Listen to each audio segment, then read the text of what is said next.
Bhagavad Gita verses selected and arranged by Sri Ramana Maharshi. Sri Ramana Maharshi often encouraged devotees to study the Bhagavad Gita. These verses may not come from the chapters in their numerical order, but they have been arranged by Ramana in the order of significance according to him.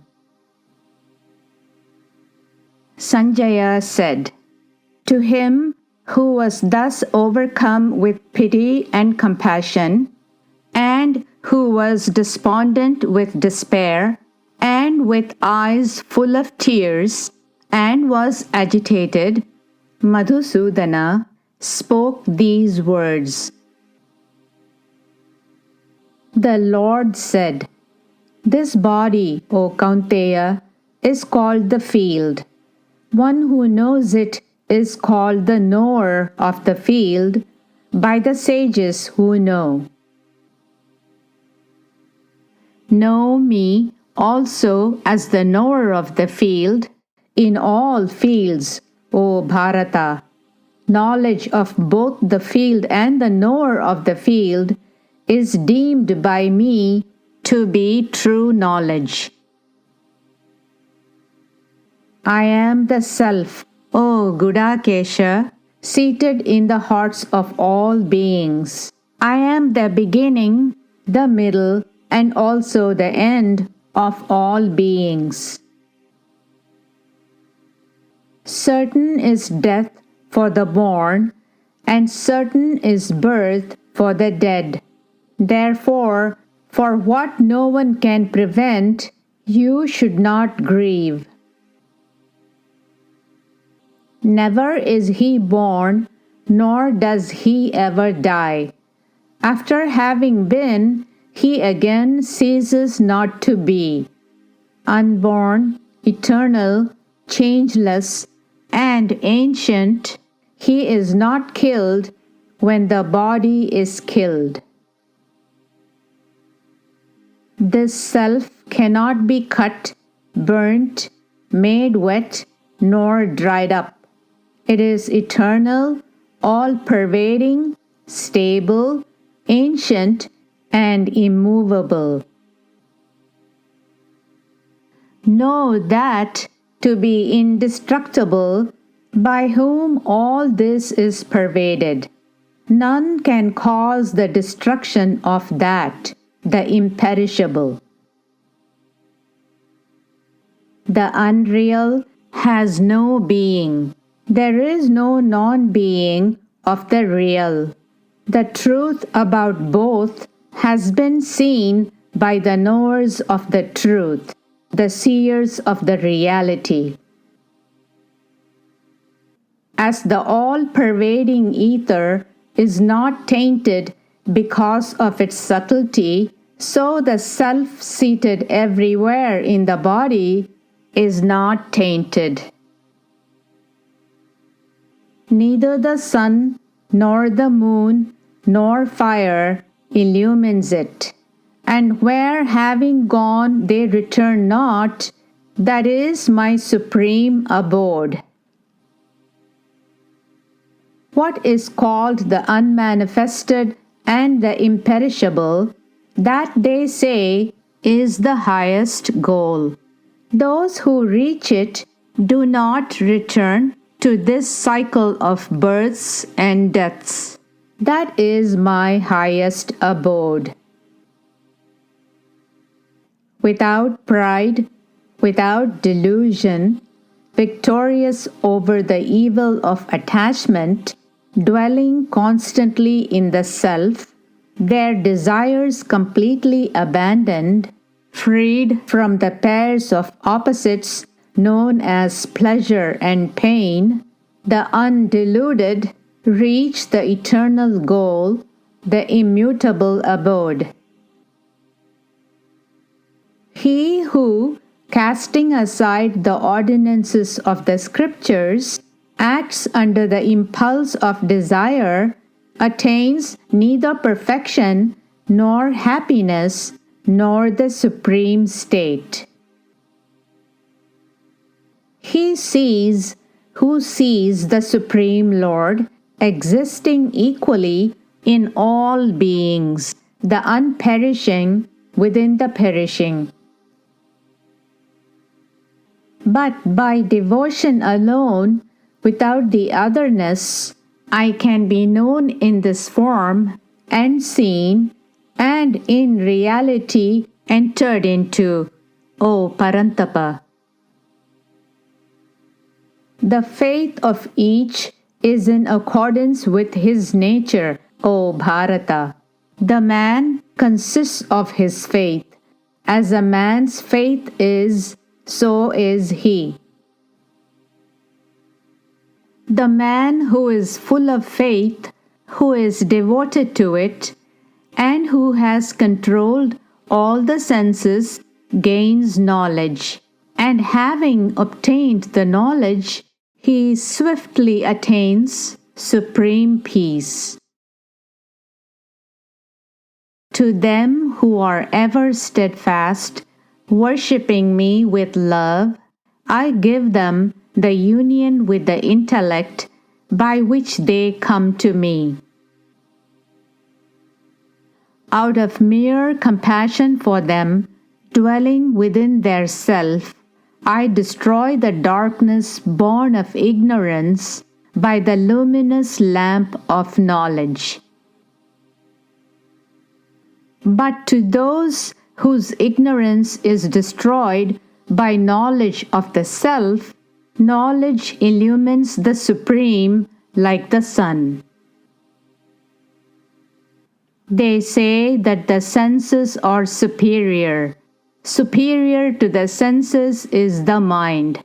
Superior to the mind is the intellect. And one who is superior even to the intellect is he, the self.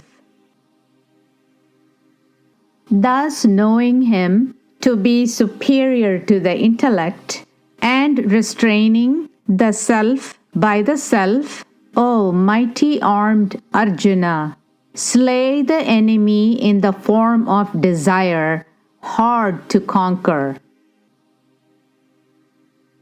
As the blazing fire reduces fuel to ashes, O Arjuna, so does the fire of knowledge reduce all actions to ashes. He whose undertakings are all devoid of desires and selfish purposes, and whose actions have been burnt by the fire of knowledge, him the wise call a sage.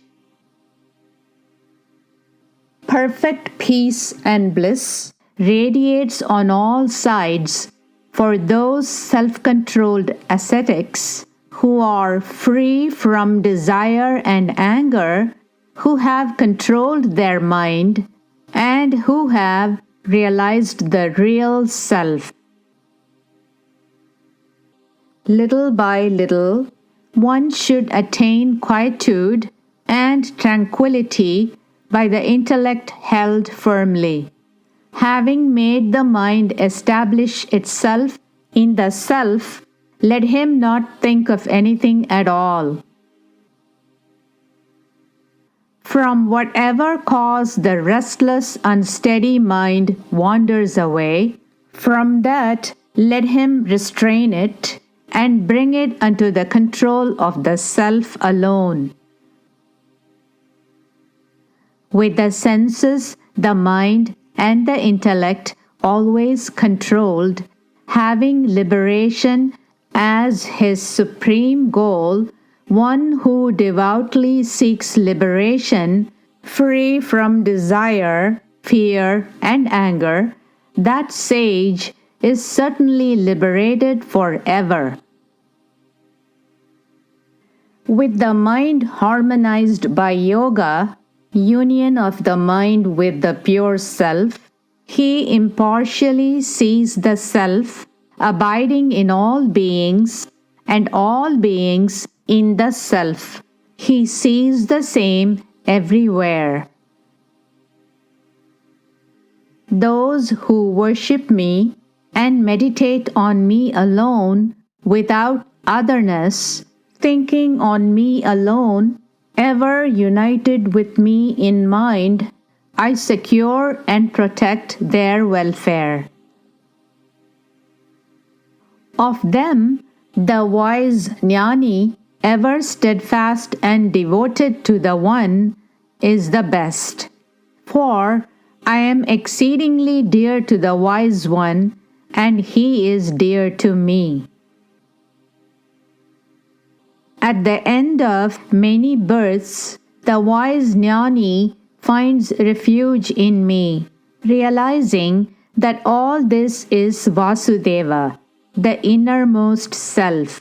Such a great soul, Mahatma, is very hard to find. When a man completely casts off all the desires of the mind, O Partha, and is satisfied in the self by the self, then he is said to be one of steady wisdom. Abandoning all desires, one who moves about without longing, without the sense of mine and without egoism, he attains peace of mind. He by whom the world is not disturbed, and who cannot be disturbed by the world, and who is freed from excitement, envy, fear, and anxiety, he is dear to me. The same in honor and dishonor, the same to friend and foe, abandoning all egotistical undertakings, he is said to have transcended the three gunas. For one who rejoices and revels only in the self, who is satisfied in the self alone, who is content in the self alone, for him really there is no work to do. For him there is no interest or purpose whatsoever in all the beings, in what is done and what is not done, nor does he depend on any being for any object.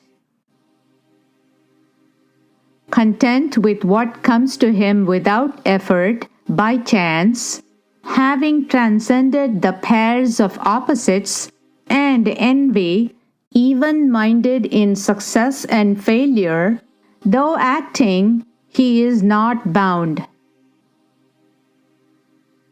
The Lord dwells in the hearts of all beings, O Arjuna, causing all beings, by His mysterious power, to revolve as if mounted on a machine. Surrender only to Him, O Bharata. Take refuge in Him with all thy being. By His grace you shall obtain supreme peace and eternal abode.